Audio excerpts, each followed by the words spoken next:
Hello, everybody, and welcome back to the Witchwood Inn-vitational. I'm TJ, joined by the Admiral himself. That's admirable. It's about that time, Nathan. It's time to jump in to the winner-take-all final match of the day. I'm pumped. Are you pumped? Look at this face. This face is pumped. In honor of you being pumped, can you give me your best Worgen howl? What is a Worgen howl like? You haven't watched the media piece? Well, the sound is low on it. Okay. I saw it. Team 5 did it. So we should have to do it That's too. why I didn't know it was Worgen. We'll do it after the Wow, broadcast. shots fired. There it is. I don't know. That was good. Cool. I would assume so. I don't know how Worgen's supposed to sound. I don't think Worgens are real. But all the exhibition matches that were taking place earlier on in the day have led us to this, where each team is selecting one representative from their squad to play in the final match. And I believe that final match is going to be between RDU and Firebat. Oh, yeah. Are going to be the two representatives chosen. Now, the catch to this is that each win in the previous 4 matches gave that team a ban class in this final match. So Europe, since they swept the Americas 4-0, got 4 class bans going to that last match, and they decided to ban Rogue, Paladin, Warlock, and Priest, which means Firebat's going to be playing Hunter, Shaman, and Mage as his 3 chosen classes. They had an opportunity to also change up the lists if they wanted to. You know, this is day 1 of the metagame, and we're seeing if there's adaptations, if there's anything they didn't like, if there's anything they really do like, they could keep that. But also, when the classes get taken out, maybe you get to anticipate something that your opponent brings in that manner. Maybe you get to go, you know what? I think that they're going to bring this class. Or maybe you look at it and go, well, since I got to play some wacky classes, maybe it's going to be a little bit more aggressive. Maybe Warlock's not as good if it's quite that aggressive. You look at that, there's not a Warlock. Yeah, we'll have to see how Firebat's going to adapt. But before the match starts, we do have an interview ready, a little pre-match interview. First up is RDU. Hey, buddy, your team is 4-0 currently on the day. Is there any extra pressure on you that you may blow this advantage and lose to Firebat? Well, I mean, you never have 100% to win, but I think I gave my team like the most chances with the bans. I kind of look for like all the situations, and I think by banning these classes, I kind of force them into an aggro strategy that will try to like cheese my Warlock, but I didn't pick Warlock to not get cheesed. So like, I think I should be very favored, but it's never 100%. Like, it's a new meta game, so like, even if you have 4 bans, the 5 remaining classes can be like anything. Maybe it's like a meta breaker that they play on none of those. But I try to pick classes that they haven't played individually, so I expect them to not be that comfortable with them. But yeah, Firebat is a really good player, so he probably can like do some magic even with like not perfect decks. We'll see. Will be fun. All right, so RDU thinks he has a 100% chance to beat Firebat. You heard it here first. That's the first thing he said. He said, you know what, 100% chance, guaranteed. That's how Hearthstone works. All right, thanks so much, RDU. Good luck in your match. Thank you. Wow, those were bold words from RDU. TJ is a master when it comes to getting the truth out of players, and that's why he's one of the finest when it comes to Hearthstone and journalism. Thanks. I wasn't expecting that. Oh, man. I don't think anybody was expecting what just happened, personally, but, you know. At least there was a strategy behind what they were doing. He said he banned out the stuff that would force them into aggro decks. And then once that happened, he kind of picked his 3 classes based on the fact that they were kind of like, you know, bummed into this strategy. I feel like I'm just building an anti-aggro Warlock deck then. I mean, maybe that's just hard. It's hard off the fly, I guess. I mean, yeah, maybe. Who knows, though? But it seems like RDU, you heard him, very confident in his ability to take out the bat. I mean, rightfully so. He gets banned 4 classes. Yeah. You better be confident at that point. Yeah. And then he pulled the old got him switcheroo. The old switcheroo, that's right, by not picking Warlock. But we are going to get some thoughts from the other side of the table, joined by Firebat. Hey, Firebat. How's it going, man? Hey, doing pretty well. How you feeling? Your team, you know, you guys kind of all let each other down a little bit. You guys are coming in 0-4. Does that matter, or are you just going to sweep RDU? I think it matters quite a bit. He gets to kind of remove some of the better classes from our arsenal, so it's gonna be a little bit tougher. We still got some cool classes to work with. You know, there's nifty stuff you can do with kind of hunter and shaman, and I think they should have banned away mage. I think mage is super underrated. So, you know, not everything's been figured out yet. So, you know, sometimes the tier 3 stuff at the beginning ends up being the tier 1 stuff. You gotta figure that out in like 30 seconds, and then we'll be good. That's a lot of time. Maybe you found the lineup that's going to be dominating tournaments for the rest of time with Hunter, Shaman, and Mage as the 3 classes. Who knows? But we won't take up any more of your time. Good luck in your match, man, and do it for the Americas region, buddy. Our last hope. I mean, you heard him say it. 100% chance to win. Yeah, but I mean, you heard it. Those are TJ's words. Directly from Firebat's mouth. He thinks he has a great chance. He thinks everybody in the world is sleeping on Mage. And that the bans don't matter. And that the bans don't matter. It's like that. It's like that improv show. Yeah. So Doesn't matter. looking again at the classes they banned: Rogue, Paladin, Warlock, Priest. Those have been the 4 classes we've been seeing like the most of today. Yeah. Maybe outside of Shaman. I'm a little bit surprised to see Shaman left on the table since Shaman has been just dominating. Yeah, today, I'm except still for the one game. I'm still a little bit on the whoa. Shaman's got a lot. Anytime you have these weird combo The decks. whoa fence. Yeah, like the very first Freeze Mage decks, I just want to put this one out there. They had Leper Gnome in them, all right? We had no idea what we were doing. Almost all decks had Leopard Gnome in them back in But the Freeze day. Mage, Sure. sure. I like that deck. That deck was great. Freeze Mage. Well, it wasn't really Freeze Mage. It was like Burn Mage. It was pretty Freeze Magey. Yeah, I guess. You ran Freeze just to be able to let your minions hit them in the face a little. Frostnode was 2 mana, so you could play Leper Gnome, and then you froze their board and hit it for 2. Blizzard was 5 mana. Pyroblast was 8 mana. Kona Cole was 3.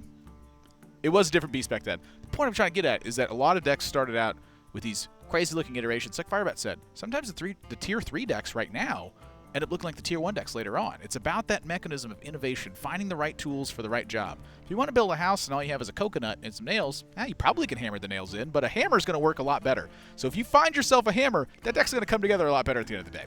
Or 2 coconuts. Sometimes they fall out of the tree and suddenly you got a hammer. I don't know. Works that way somewhere. The right tools for the right job. That's really the point. You heard it from TJ's mouth. Coconuts, not as good as hammers. I don't know where to go from there. Yeah, it's the first time I've stumped you, I think, ever. I mean, you said it all. Like, you just said everything that was in my head at that very moment. That's transcendence. That's what happens. I have a list of questions prepared when I get stumped. What's your favorite card? Just ever or in the set? In the set. Favorite card in the set. Right now I'm digging Warpath. I know it's kind of a little bit of a boring card, but here's the thing. Every single person I keep playing the Paladin. I'm like, blow it up. That's all I want to do is blow up all their stuff. I like that. None of this Silverhand nonsense. I'm going to wipe all of it out, and that's it. I'm going to draw cards. I'm a dead man's hand. I like that. What about your second favorite card? Second favorite one's, it's probably Shutterwalk. Shutterwalk's just nuts. That card is so cool. It does everything I want it to do, and more. And every time I played against it thus far, if they have played a Shutterwalk, I've pretty much just died. I have outlasted exactly 1 time so far. I had about 75 armor, and he was in fatigue. So it worked out pretty well for me. All right, next question. Third favorite card.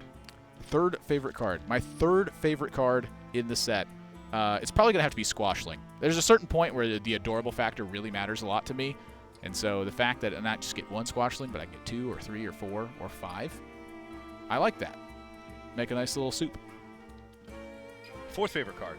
My fourth favorite card is probably going to have to take into account the fact that I actually just like sort of the wacky decks. So I personally like Gen Greymane a little bit more than I like Bakugo. And I love me some Tank Up and playing the odd cost decks, especially with Warrior. But the even cost cards, there's a lot of good even cost cards. Like that guy, he's probably my 5th favorite that's on there. But I think Gen Greymane just edges him out a little bit for me.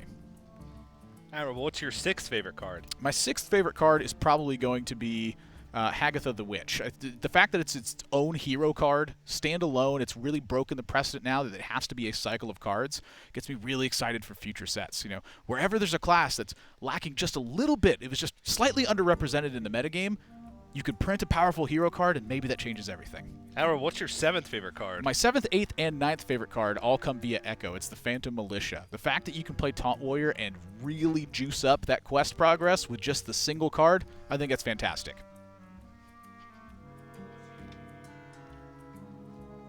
Howard, what's your 8th favorite card? My 8th favorite card is not this one, but this card is really cool. So there is a rogue deck that's going around right now in the pro community, and it's called APM Rogue, and that stands for actions per minute. Okay. The goal is to play Lore Walker Cho. You play a couple of coins. You play a preparation. You play Eviscerate. You play Sonya with that 3/3 in play. You kill that guy. Comes to your hand for 1 mana. Becomes 1 mana 1/1, and you continue that cycle over and over again. You get to coin prep. Azalina, is that the name of it? How many? Azalina Sulthi. Azalina Sulthi. You get to play that over and over with Eviscerate. You kill him. How many actions does that take to actually deal 30 points of damage? Let's find out. So it's 2 coins. That's 2. It's preparation. That's 3. It's Eviscerate. That's 4. It's Azalina. That's 5. It's Sonya. That's 6. It's Backstab. That's 7. And then the Cho to start things. So it's 7 per cycle and 8. So 7 actions gets you 4 points of damage. So you need to do that 8 times. 8 times for 32 damage. Yeah, if you've dealt them no damage, you need to do it 8 times. So it's 7 times 8. That's 56 plus the 1. So 57 total actions get you there. That's just the 1 turn. That doesn't count anything before it. APM Rogue. You got to get in. What did we say it was? 7 times 8, 57 actions in 75 seconds. And this is with the Cho animation going on. And I don't know if you've ever sat through the Cho animation, but it's like during the tutorial where he's telling you that story and you're just trying to hit for 1 on your new account. You're going to listen to Cho's story, whether you want to or not. He's got some words of wisdom for you. Nicely done. I like Cho's story personally. I think it's cool. Yeah, make sure you guys you can tweet at us too with your top 8 cards, top 7 cards from the Witchwood. Top 9 cards from the Witchwood. Yeah. No 10th. Use hashtag Witchwood. Double digits, too many keystrokes. Yeah, hashtag Witchwood. You can tweet at us, AsmoQD, that's admirable, or tweet at Play Hearthstone. We'll take a look at those. Also, if you have any crazy clips of stuff that you've been doing in the Witchwood, oh hell yeah, I want to know about that too. Hashtag well played. All right, well let's get into it. Apologies for the delay. We were just waiting for the players to get set up with their new decks. So game number 1, we're going to start off with RDU on what looks to be an Odd Cost Paladin, and Firebat on the Shudderwalk Shaman. I like to refer to it as Jambalaya Shaman. It's very much like a jambalaya. You know, you got to put the stuff together and cook it up, and at the end of the day, if you put in the right ingredients and made the process right, you come up with a pretty tasty meal at the end. Yeah, you win the meal. Yeah. They say that jambalaya is the key that unlocks the door to Mage Paradise. Sure. Just recycle like a 3-year-old joke that we haven't told. If you've been watching TJ and I for 3 years and you still get that, my hat's off to you. You're a true friend. Yeah, you specifically, the one guy. That's right, Phil. Thanks, Phil. Oh man, those Marsh Drakes. Clutch. Marstrike is good when you got Light's Justice. You know what's also good though is 2 Silverhand recruits. Yeah. You know what else is good? Pair of Fireflies. You know what else is really good? Jambalaya. That's exactly what I was. God, you read me like a book. How'd you know I was going to say that? I could see it in your face. You gave me the Jambalaya face. That's what they always say. All right, well, for those of you who do not know how Shudderwalk Shaman works, I don't even know if I want to explain it right now. So I'll explain it for you then. So Shudderwalk is a 9-mana Shaman Legendary. It's a 6/6, and it says Battle Cry. Replay all the Battle Cries that you've played previously this game. So the deck is trying to stack up on that in a spectacular manner. You play Saronite Chain Gangs, means that Shudderwalk will summon copies of himself. You play the Murmuring Elemental, it means that it's going to proc Battle Cries twice on the next ones you play. You play Grumble, returns all your other minions in play into your hand that makes them 1 mana. Well, if you've summoned a copy of that with Saronite Chain Gang and then Grumble happens, you get a 1-cost Shudderwalk in your hand. You combine that with some Life Drinkers to start hitting your opponent for 3 and gaining 3 health, and suddenly you've amassed a major stabilizing tool that also kills your opponent in the process. So the whole deck is dedicated to basically clearing out the board state, drawing lots of cards, and assembling this ultimate combo of pieces if chained together turn after turn. Nice explanation. How does odd cost paladin work, TJ? Well, Baku the Moon Eater, 9 mana, 7/9. If your deck contains only odd cost cards, it upgrades your hero power at the start of the game. For Paladin, that means instead of summoning 1 Silverhand Recruit for 2 mana, you summon 2 Silverhand Recruits for 2 mana. That's double the price. That- Double, half, same cost for double the product. Buy one, get one free. Yeah. I like that. Yeah, and you know, Paladin still has a lot of very powerful cards at the odd cost range, and just the fact that you can flood the board so quickly, so early on, and have multiple ways to buff up your Silverhand Recruits with level up. Some players are playing Sword of Justice, some players are playing Raid Leader with Stormwind Champion. You can flood the board so much that it overwhelms your opponent and get in a lot of damage very quickly on in the game. It just sort of makes all of those Silverhand Recruit buff combos even more consistent and even more powerful, because at any stage in the game, you likely have more. And that affects snowballs. Like in the past, where if your opponent just removed 1, they could just remove 1 every turn, you were fine. Yeah. But it's doubling up every single turn. You remove 1, they summon 2 more, so they have 3 now, and you just can't keep up. It's like Firebat's trying to keep up pretty nicely here, though. Yeah, he was able to get that Doomsayer off early on in the game, which stifled the pressure from RDU. And plus, if this Life Drinker doesn't bite the dust, that means he can grumble that. Get that grumble in the Battle Cry pool. Yeah. Get some extra Life Drinkers there. Prince Liam joining the hand for RDU. 5-cost Paladin Legendary.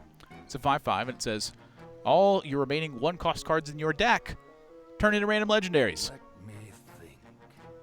That's crazy. It gives you some extra gas in long games, especially if you need value games. And you know, sometimes it's not the greatest, but a lot of times as the game goes longer, you'd much rather have any random legendary, maybe besides Millhouse Manastorm if your opponent's playing a spell-heavy deck, than a Argent Squire, Yeah. or a Light's Justice, or a Lost in the Jungle, for instance. In the meantime, it's blow stuff up and draw cards for Firebat. That's the name of this game plan. And notice that he's paying particular attention to the Silverhand Recruits rather than Corridor Creeper, the larger minion play. That's largely because of cards like Level Up, +2/+2, and Taunt to all Silverhand Recruits that are in play. So he's trying to take away some of RDU's power play potential by paying attention to these. So the trade-off is that he'll take a little bit more damage here and there, but overall, he's looking to just shut down the big swing turns that RDU can have. Yep. And taking the opportunity to get Grumble out of the way early. A lot of times Grumble is not played for too much value because the point of the card is really just to get Grumble's Battle Cry into the pool of Battle Cries for Shudderwalk later in the game. He gets the added bonus this turn of being able to get Life Drinker back, which is one of the better Battle Cries for the deck because it actually ties into your win condition. Yeah. Because you're dealing damage and healing every time you play one of those Shudderwalks later in the game. And if you assembled the combo correctly, you can essentially OTK, one-turn kill your opponent because you had enough Life Triggers and enough Shudderwalks being played because of Grumble to kill your opponent. Yeah. So it often takes a while. No, very quickly. Sometimes upwards of 3, 4, Look, big deal. 4.5 minutes. You want to play 2 Starlight Chain Gangs, it's 8 mana. You want to play 2 Life Drinkers, 8 more mana, so it's 16 mana. You want to play Grumble, takes up 24 mana. You want to play Shudderwalk, that's 9 more. It's only 33 mana worth of cards to get. No, I meant the start that. actual animation process. Oh, yeah, that takes years. Hard to stop Level Up. And now RDU's beating down the door. Firebat, pair of Lightning Storms now, though. Yeah. We're letting one rip. He's holding on to the second one. He's going, probably going to have to use this one, too. I mean, There it Firebat's is. got a really good board lead here. He may He's even be hitting able for to win 7? He's hitting for 7, and he's hitting it for an additional 3. Plus, he has 10 damage on board. So there may be a chance that he just kills him. Is there any chance he ever goes for like a crazy volcano lethal, where he's like, my Grumble lives, got him. Like, say there's enough health on the board that Grumble could technically live. He's got 10 damage here. He can just, RDU's gonna be at 2. he can just scuttle on down the healing rain here. He can make it rain. He can technically make it in-game rain. Yes, he does have that option. I'm looking at that little loot hoarder, though. That's 2 more damage. And a card. Grumble's not checked right now. I mean, Grumble requires 2 trades in this position. If he rolls a taunt totem, Mind if I roll need?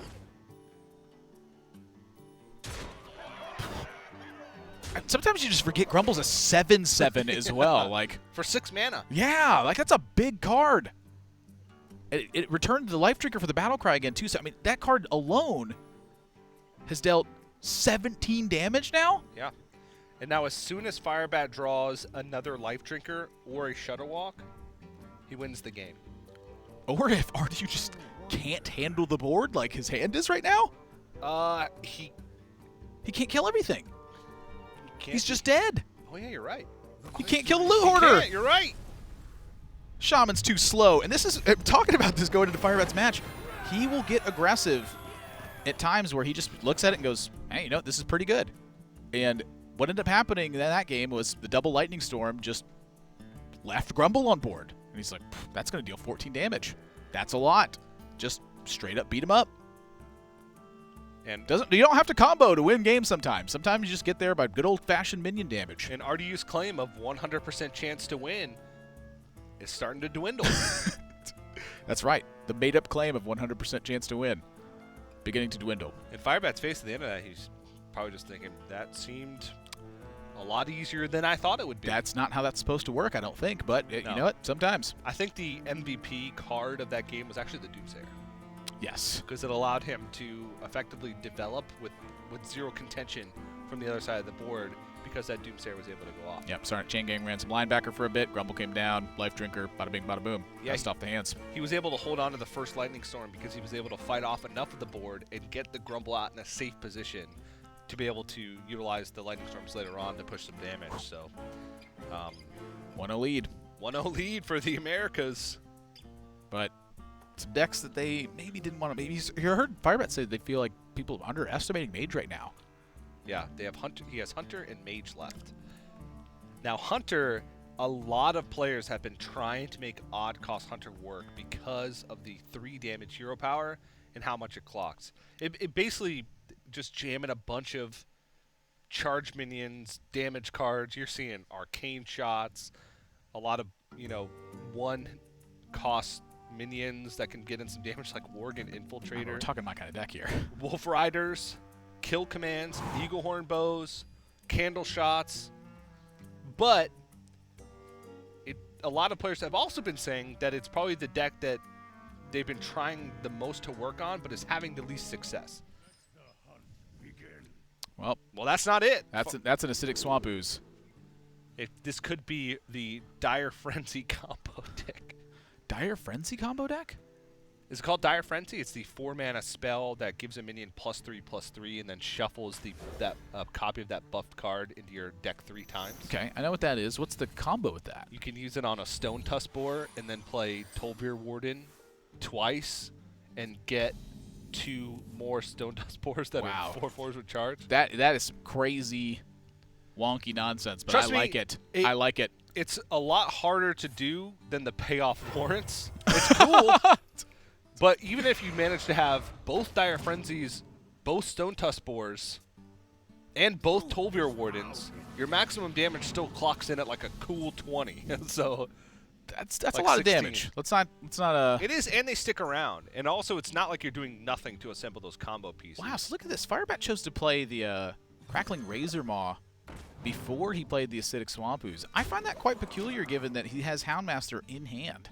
So he just banking on drawing the second Crackling Razor Maw and just getting them? That is the kind of stuff that he does sometimes, though.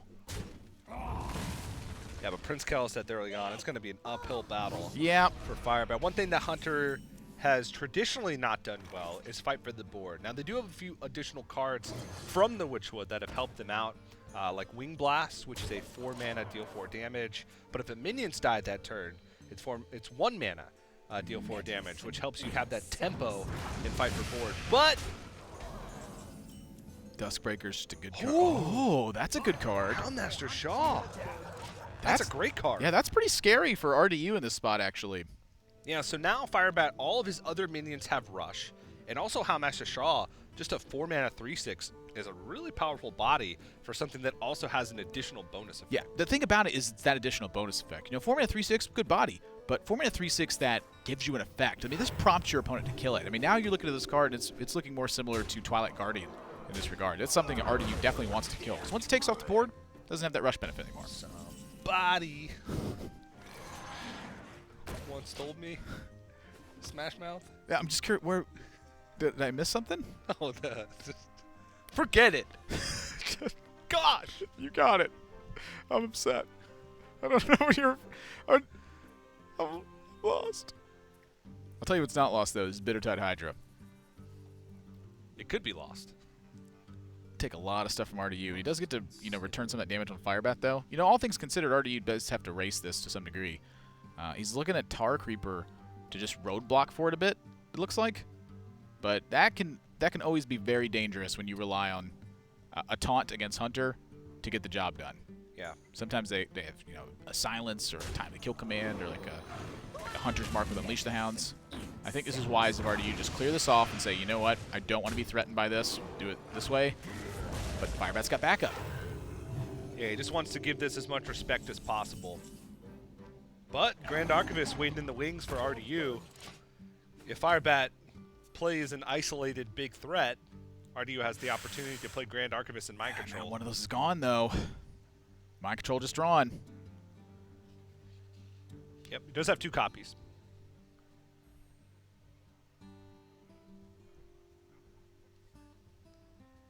Also, keep in mind everything in his deck has +1/+1 because of Prince Kaliseth. That's a good point. That's a lot of bonus. And both of these minions now with the Cobalt Scalebane buff will contest the Savannah Highmane. So the question is it time to start turning the corner?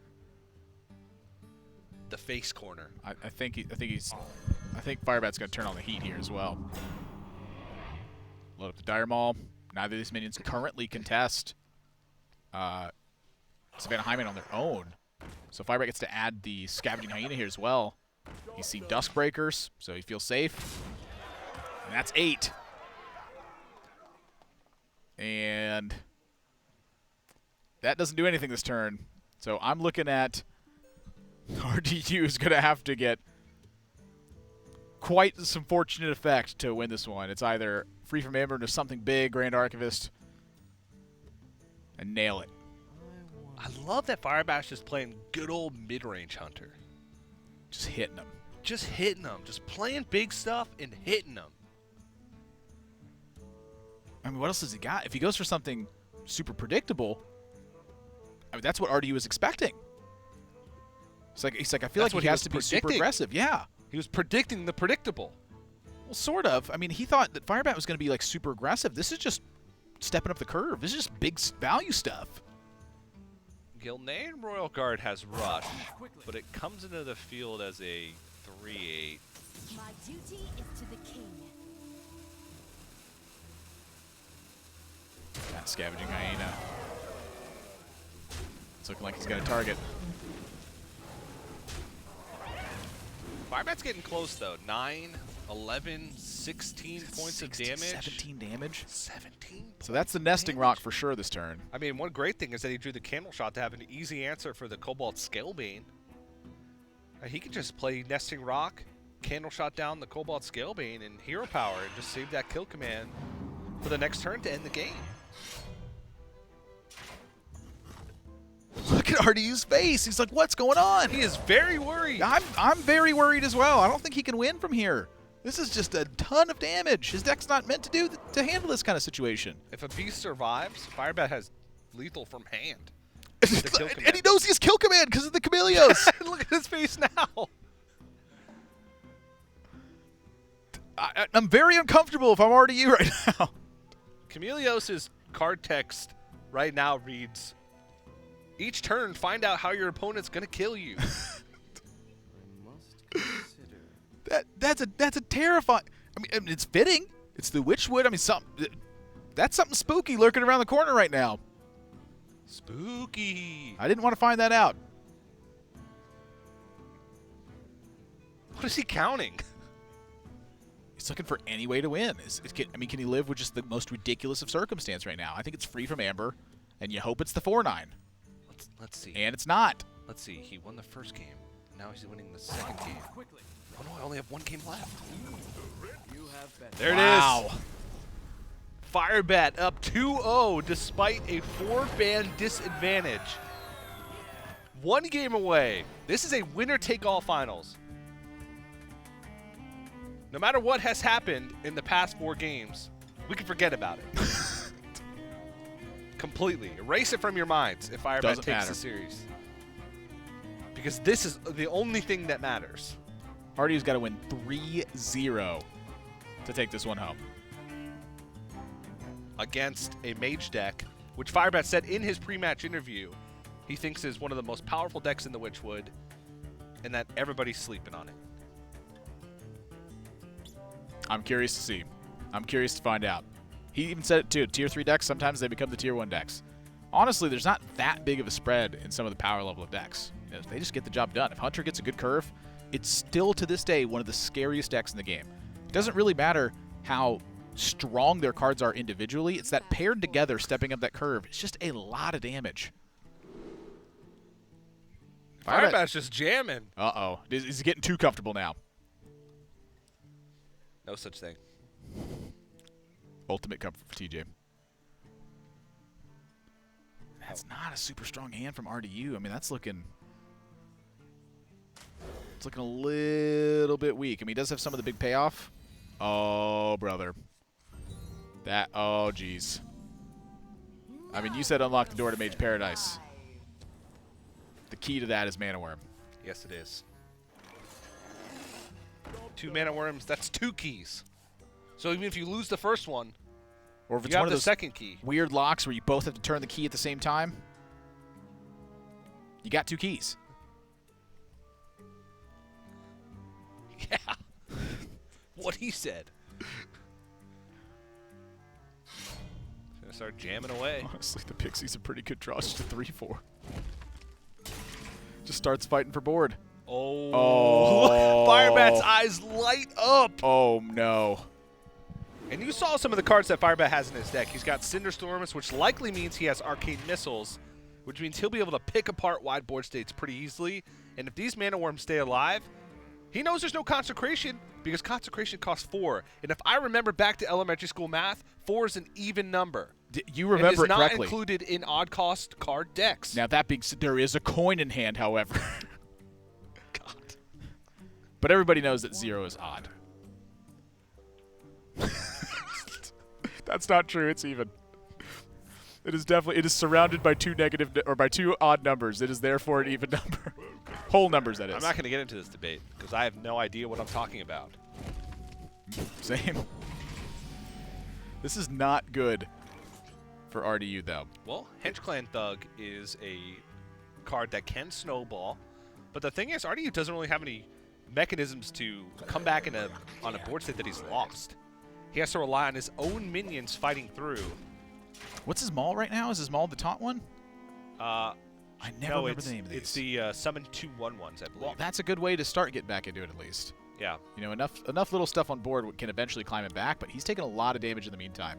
So if he can find just a moderately stable board position, I'm thinking the Henchclan Thug might be able to bring this one home still. That's still a very powerful minion. It's still very scary. But Firebat's got a ton of burn in his deck, so if he's just able to stick a bunch of early damage, eventually RDU's going to be on a clock because he's going to have to start trying to end the game before Firebat's able to burn him out. He's got Blaze Caller. If he's playing similar deck that we saw earlier, he's got Frostbolts, Fireballs, Cinderstorms. So far, it's looking very similar. We've Yeah. seen all the same cards from his previous deck. Do you have the Arcane Missiles? No.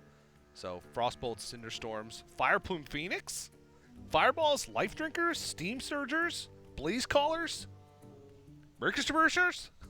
That's not a word. You just said things. You just made noises.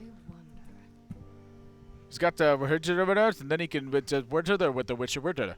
Call that again. That's what you said. Whoa, that was spooky. Runs out on me. Looks like Firebat just wants to go wide on the board. Not worried about saving these this Firefire, this Flame Elemental. He's looking through all the combat scenarios. You know, if he kills a minion, how does that spread his damage out? And Firebat has concluded that this amounts to more damage overall. And I think he's right, because now that's a 1 health Mana Worm that's sitting over there. So it's done as efficiently as possible in terms of its health to effectiveness ratio. RDU has to overkill it.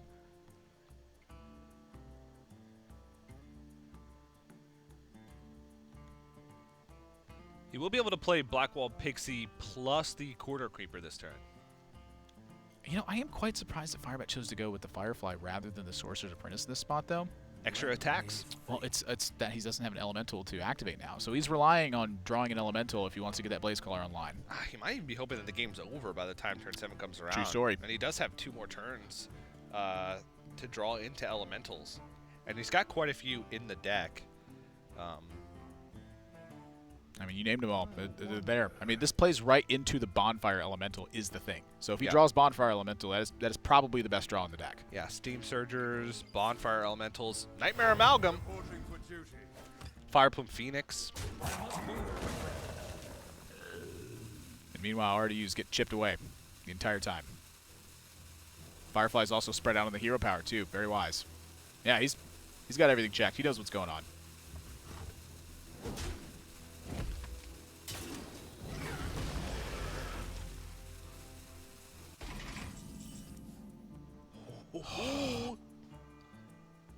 Someday I'll be just like you. Looking for a Pyroblast. Fireball will do. If you want my personal opinion on it, I think he was looking for infinite primordial glyphs there. Oh, that was lethal.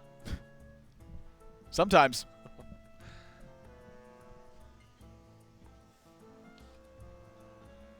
RDU looks very stressed out right now because Firebat chose that primordial glyph card mighty quickly.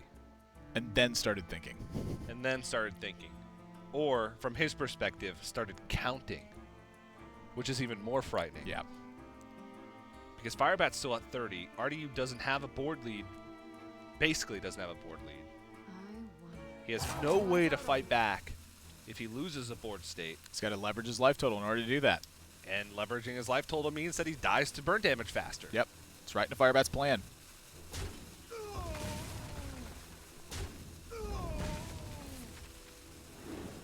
That plan. 6 health. A cheap elemental next turn to set up Blaze Caller. A Fireball next turn. 2 natural ones in the deck. A Cinderstorm where all 5 missiles go to the face. A Witchwood classic. Infinite cards in your opponent's board. All 5 to face. It's pretty close to even chances. It's 50-50. Especially if you don't think about it.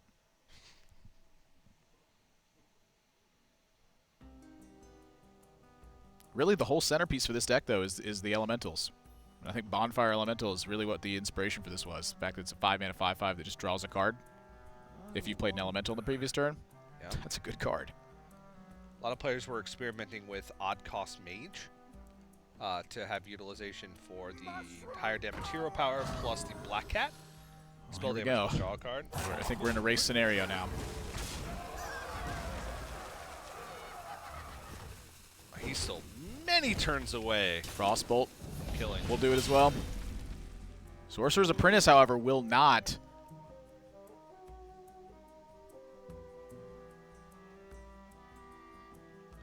I don't know how Firebat always gets into these situations. It's like this snapshot where it's like he's just like 2 damage away and it's like, this is me. I bet you're wondering how I got into this spot. I primordial glyphed a Fireball and pointed it directly at his noggin. Someday I'll be just like you. Well, RDU actually can set up lethal over 2 turns. That's the thing. It's I think. So next turn, if he clears the 2 minions off the board and pushes for 11. Look at the hero page. He's like, no, anything but that. He's like, please kill one of my minions. All right, so taking a look at the outs. Cinderstorm, where 2 of the missiles hit face. 2 Frostbolts, 2 Fireballs, a Fireplume Phoenix. Life Drinkers. Life Drinker. If he's able to One, live for two, 2 turn, three, any 4, 5, elemental. 6, 7. I don't think he'll live for a turn. Let me think. 7 outs, potentially 9 outs. Primordial Glyph could be a potential 10th out.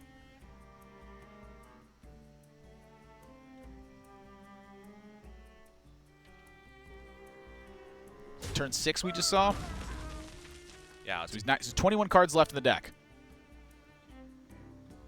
We're looking. so it's about half. Less than half if Yeah. you don't include Cinderstorm, I'd because say- it's I'd say- very unlikely. I'd say around the 38% mark. Don't hold me to that Yeah. math exactly. My intuition tells me about 38%. The Give or thing take. here is RDU needs to make sure that he sets up a lethal next turn. That's the key. If he can't set up a lethal next turn, throw it out of the water. It's much higher than that. Then Firebat is actually technically favored. Reporting for duty. There we go. That's the wise play. How much damage is that?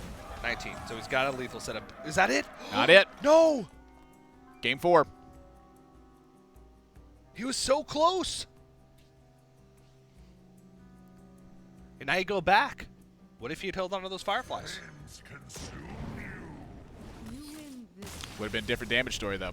It would have been a different damage story. That's correct.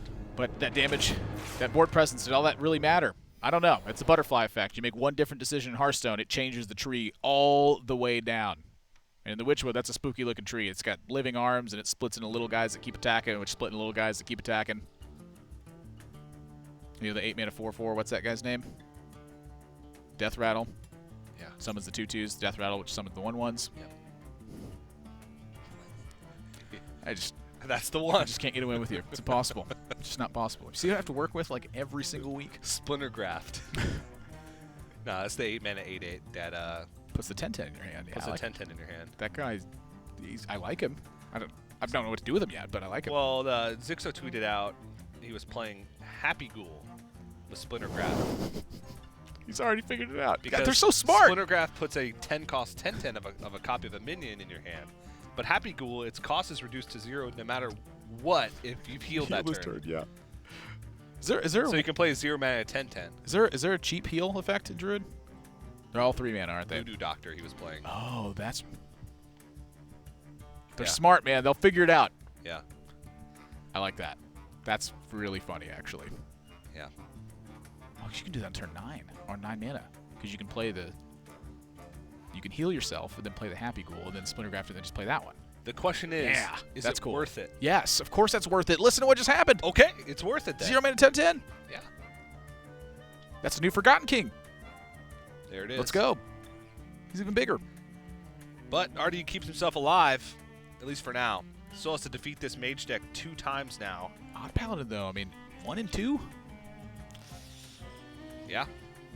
You didn't expect that one. Well, he played Priest one of those games. Oh, you're right. He did play Priest in one of those games. Yeah. So, 1 and 1. The Priest lost to the Not bad. Hunter. So he still has the Priest remaining, and I believe his final deck is... was it Shaman? I don't remember what the final deck was, but Priest, Warrior. Warrior, okay. Priest was in there. Curious how this Priest deck lines up. I mean, there's a lot of burn in Firebat's deck. But there's a lot of early defense in RDUs as well. Yeah, and having Dustbreaker in hand early on is definitely a big boon, but the thing is he does not have a Dragon Activator currently. There's Alaneth and there's Chameleos. What's a Knife Juggler? Did we figure that out? Will Chameleos change to the same card? Or will it always change to a different That's card? a good question. I need a ruling on that. I don't know. I actually don't know. We get a referee? He's scouting the hand. He knows everything. Chameleos is a pretty cool card. He doesn't know the second Knife Juggler, but he will. Maybe. Well, I think Firebat's going to play something else. Nah, you're right. Yeah, just hero power. You got to force him to have the right answer. But right now, there is no second dragon in hand. There is now a second dragon in hand. And that's good. I mean, the deck plays quite a few dragons. Cobalt Scalebanes. 5-4 matches up well here, though. It plays the other Dustbreaker. It plays Nightmare Amalgam. And RDU knows that the Alaneth is... You know what? Chameleos is quickly becoming my favorite card to watch and probably one of my least favorite cards to play because I'm just going to watch my Doom approach every single game. Find out how your opponent's going to kill you next turn. Next time on Chameleos.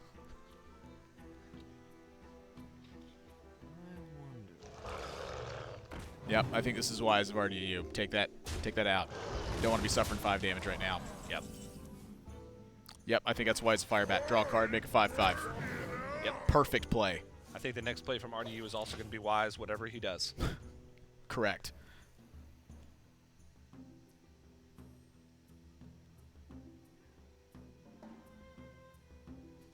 Actually, no. I take that back. There's nothing left that's good. Well, Curious Glimmer probably wouldn't be the best of options. I'd imagine. Maybe, because then he could help set up for a Dustbreaker, but he would be sweeping up your own man. I don't know. It's not good. I could just like Cobalt Skill Bane Yeah, in the face. it's 5 minutes, 5-mana card, does something, you got a minion on board. This is the ideal situation for a Cobalt Scalebane. Thing on board, play a big thing. But this is also one of the ideal situations for Firebat. I don't even know if you can't even afford to play Alaneth. No way, you got way better stuff to do. He doesn't need gas, he needs stuff on board. Bonfire Elemental Firefly. Sounds good to me. He's burning up. Job's done. It's like clockwork. You know where the minions are going with Firebat. I don't know what it is, just you rarely see this, I feel like. Brings me back to take a journey with me, Honorable, to the 2014 Hearthstone World Championship. I can see it now. Young Firebat makes it all the way to the finals to fight off against the Chinese player Tidler Celestial and hit him in the face to win $100,000. With Druid. That was good old Spectralite. It was a solid card because there were so many Miracle Rogues. Yep. Can't target that guy with spells. This is the kind of situations you can sometimes get into when you're going face, though. Is your opponent, they have answer, they have answer, they have answer. And you look down and you go, wow, I didn't really make any progress this game. That can definitely happen. But there's still plenty more for him to ask RDU right now. Can he answer this? RDU still on board clear duty.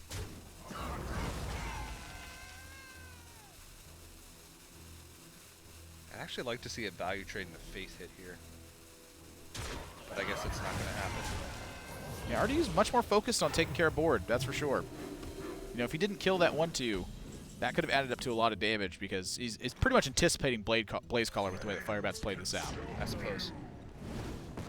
All this enabled by Bonfire. If he didn't have Bonfire Elemental, Firebat would just have 2 less cards in his hand. Yeah.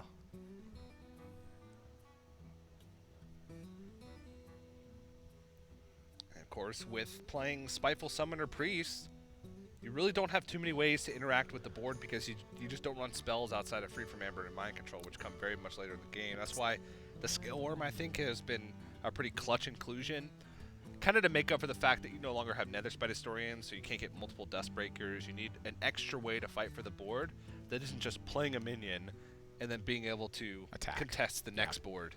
Twilight Acolyte, Dustbreaker, that's about the extent of your interaction outside of that Scaled Worm. Is that what's called Scaled Worm? Yep. You're holding a dragon, gets +1 attack and rush. Or something close to that. Yeah. Could be Kale Worm. That would can't. That's a good amount of damage. Well, Cinderstorm is the random damage, though. I'm probably just ripping both Cinderstorms here. I'm not even kidding. You're not even playing the 5/4? Nope. That's crazy. Probably.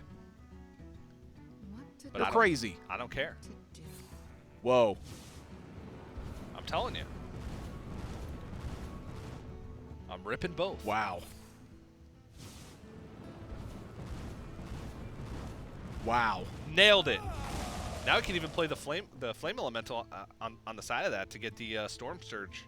Steam Surger, yeah. Steam Surger value going to the next. Cinderstorm.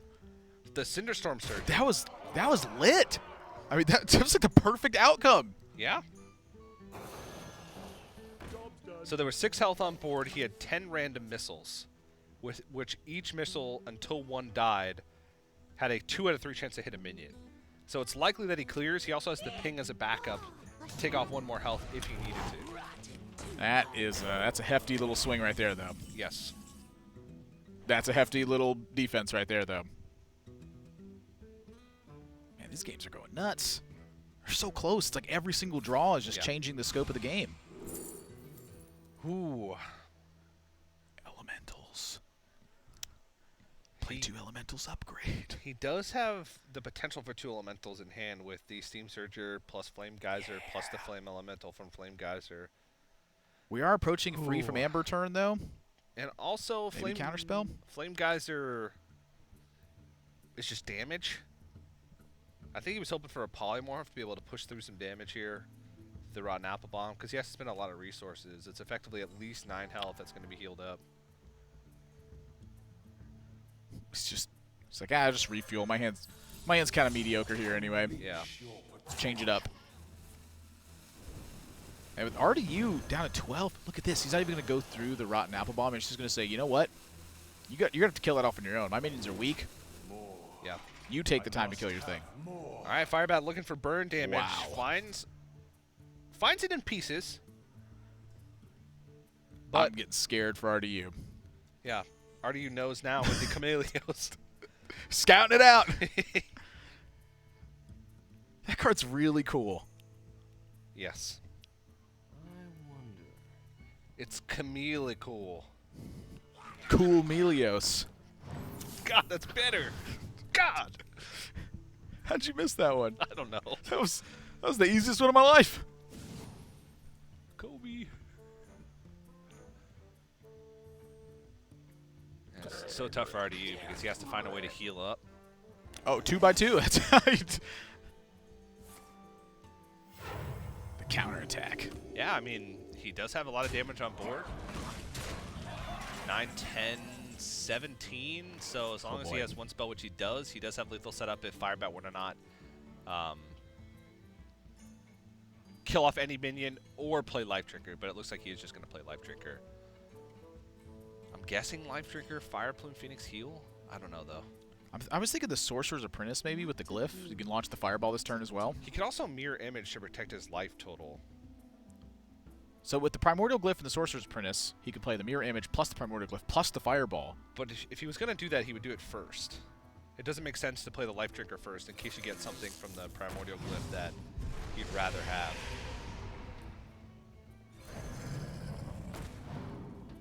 Is this some type of almost guaranteed lethal setup? Just going for the ping, maybe?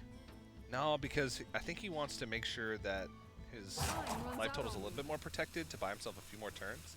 Keep in mind, he's also going to draw 3 cards at the end of this turn.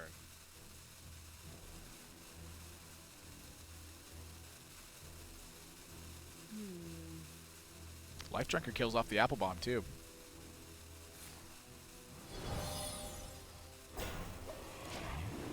So RDU's got a little bit more health coming as well. Oh! Oh! Okay, so 4 mana for Sorcerer's Apprentice, and then 4 mana for Fireballs. Flame Geyser's free, Frostbolt's free, 12, 15, 17 points of damage. And he gets to rip a Primordial Glyph in the middle of that as well. And ping.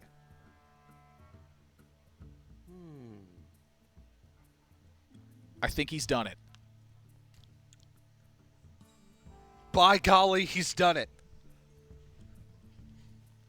Unless something crazy happens right now. Obsidian statue won't affect it. No. Does he, he will have board space. Oh yeah, board space, yep. Because RDU's got to get that heal. There's the smile.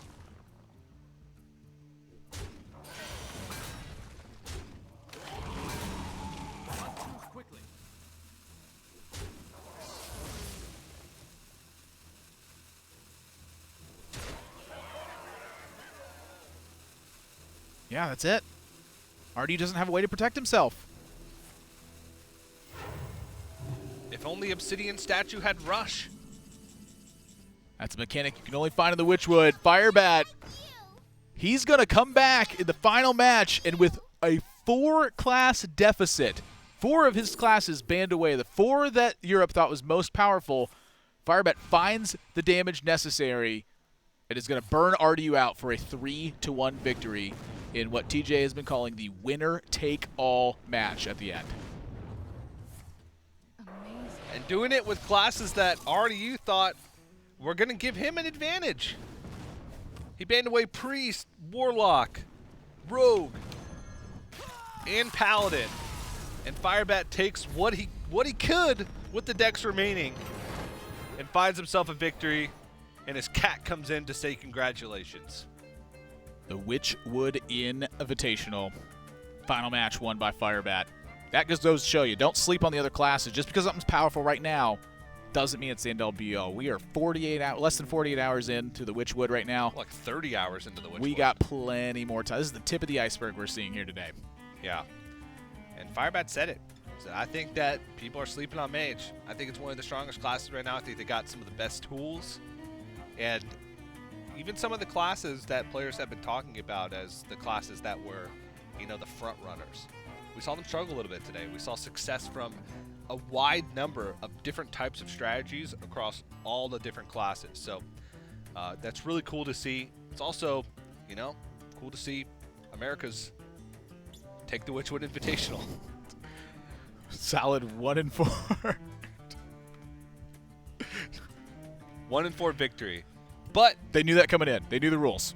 Right now we're joined by RDU, fresh off Europe's unfortunate defeat in the Witchwood Invitational. RDU, what happened, man? What happened? I don't know what happened. Like Mage happened and Hunter happened.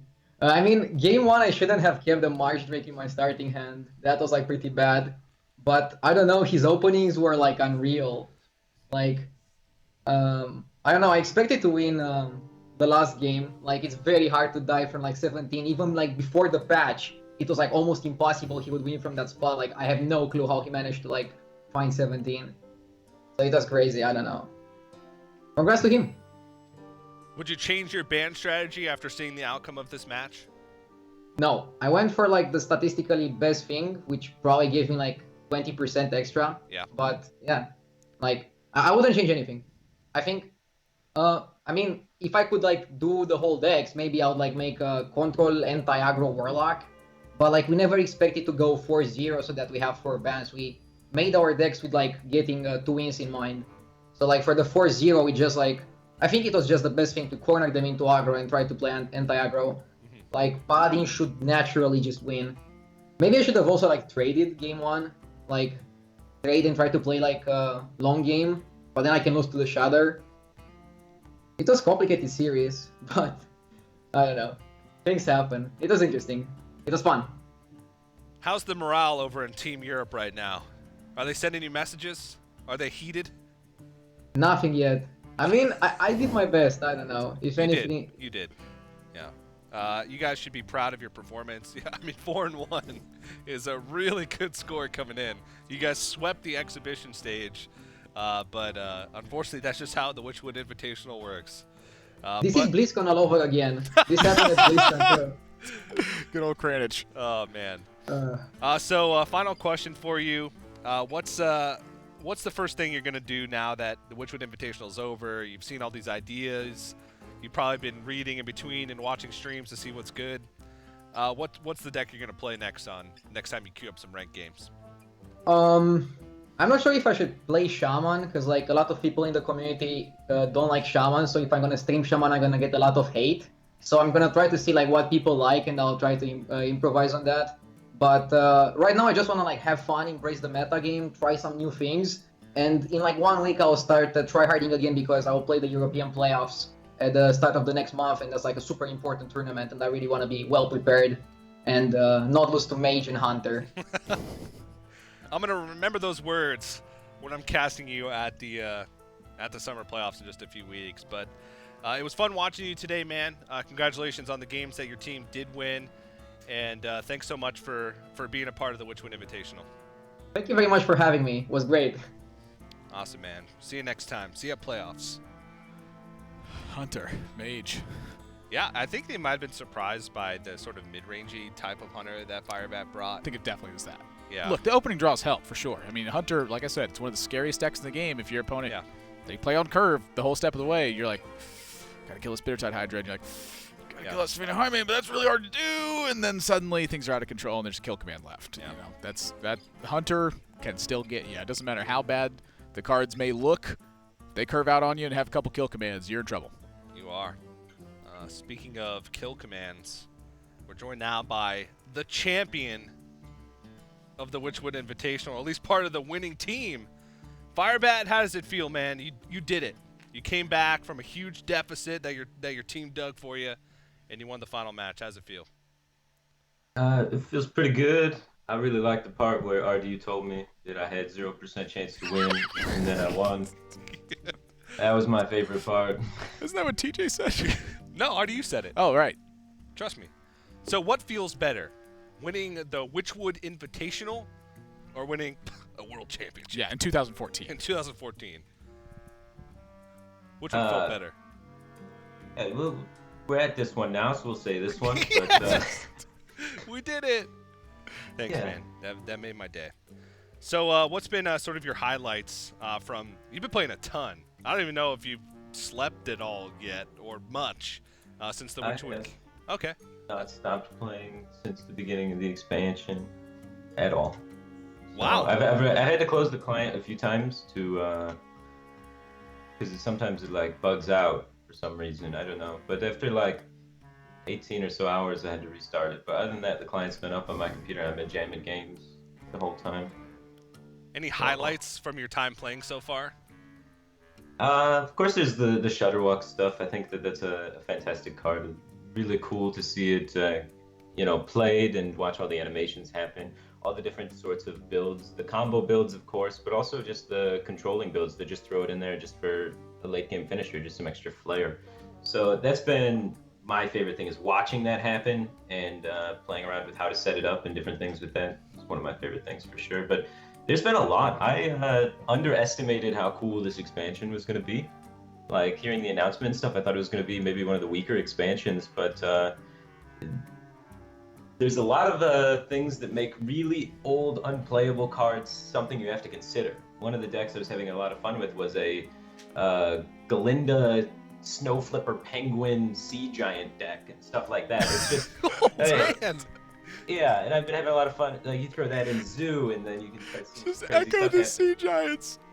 That's madness. You can get Raid Leaders, like a card people are playing right now. People are playing Stormwind Commando. Like, all of these cards, which have never seen competitive play ever in Hearthstone, but have been here since the beginning, are things that people are playing in decks right now. It's actually pretty nutty. So I've been really impressed with the set and really enjoyed it thus far. Awesome, man. Well, I can't think of anything to go out on that's better than how you just summed it up. So congratulations once again. It was really fun to watch you and the rest of the team play today. And thanks for joining us, and thanks for being a part of the Invitational. Yeah, thanks for having me. I agree. True story. There's a lot of like really weird, unique cards I've been seeing, and I'm like, Yeah. why don't you play that in arena? Like, this guy's, I'm losing to it. Wow, this is really powerful. Yeah. I'm uncomfortable. I'm very comfortable. Every time I get beat by a raid leader or a Stormwind champion right now, I'm just like, those are arena cards, man. I'm not supposed to get beat by that. But he's right. I think a lot of them are good, and there's still a lot of unique little synergies that we find, of course. Yep. Again, first couple days, this is there's a lot of woods out there still to explore. That there is. But as we wrap things up, let's go ahead and take a look back at the match score that we saw today. Europe did see a sweep in the initial 4 exhibition matches. 3-1, 3-1, 3-1, and a 3-2. All 4 European players end up winning their sets. But all came down to that finals. Winning those 4 matches gave them 4 extra bans, class bans going into that final match. But ultimately, Firebat was able to take the winner-take-all finals and solidify the Americas region as the champions. I think we can probably fairly call it like a tie. I think we'll call it even. I'll make a compromise this time. Yeah. Everybody wins. Everybody wins.